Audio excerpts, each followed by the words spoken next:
nagkopya din pala ako guys nung sa TLE.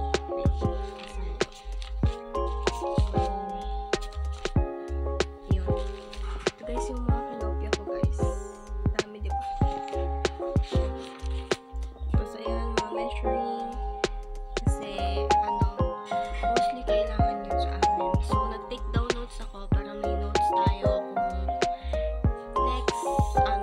next week or next month ata may syempre may periodical. So dapat nag-take down notes para may notes ka, may pang-review pa din.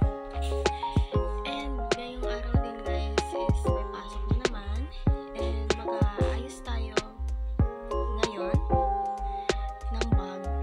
So siguro ibibideo ko yung pag-ayos ko ng bag. So tara, samahan niyo ako guys.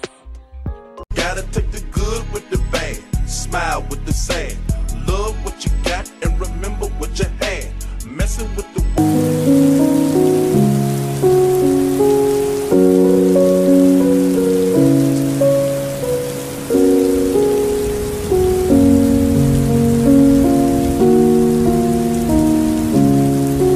So nakita niyo na po guys yung in-edit kong picture.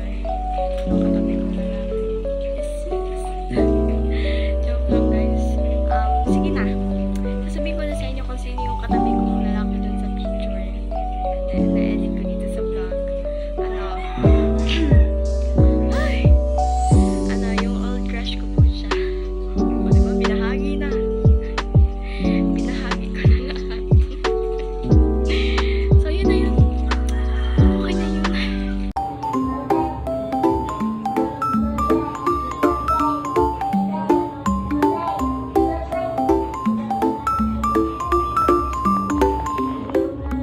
Sorry mga besties po. Hindi ko siya na-video yung vlog. Alis ko lang nga kasi ang ingay dito sa bahay. So siguro pakita ko lang sa inyo ito. So mga besties yung bag ko.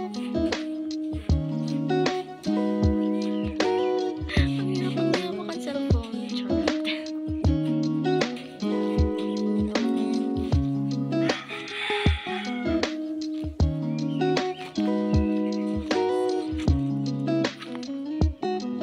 Medyo sa loob kasi napapakita ng mga house. Makikita niyo ba? Ayan, ang hirap talaga guys. Ang hirap. So, adjust natin. Kita ba? Basta yan na yan. Hindi na natin yung maayos. So, ito naman guys yung green. So, naayos ko na siya guys. So, besties, samahan niyo ako. Maganda nito uniform ko sa school. So, let's go besties. Diba? Ang dilim. Ito yung color dark blue ata to guys. Charot lang. So, kunin ko lang yung white. Ano kaya dito bibigyan ko? Siya. Saan na ba yun?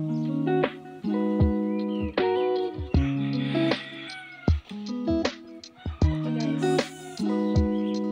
So, ayusin ko pa yan. So, baka di ko na sa inyo pakita. So, baka ako na lang mag-ayos. So, ayan na. Renek na ito sa amin. So, sarado ko lang guys yung cabinet. So, yun lang. Kasi hindi papapakita yung pag-ayos kasi walang humahawak ng cellphone. So, tapos. So, yun lang naman guys yung video ko ngayong araw. Kasi, busy naman tayo mamaya. Kasi I'm sure may lecture, may assignment, and may mga activities na naman guys. And performance task guys. So, that's it guys. Goodbye sa inyo. Thank you for watching. See you for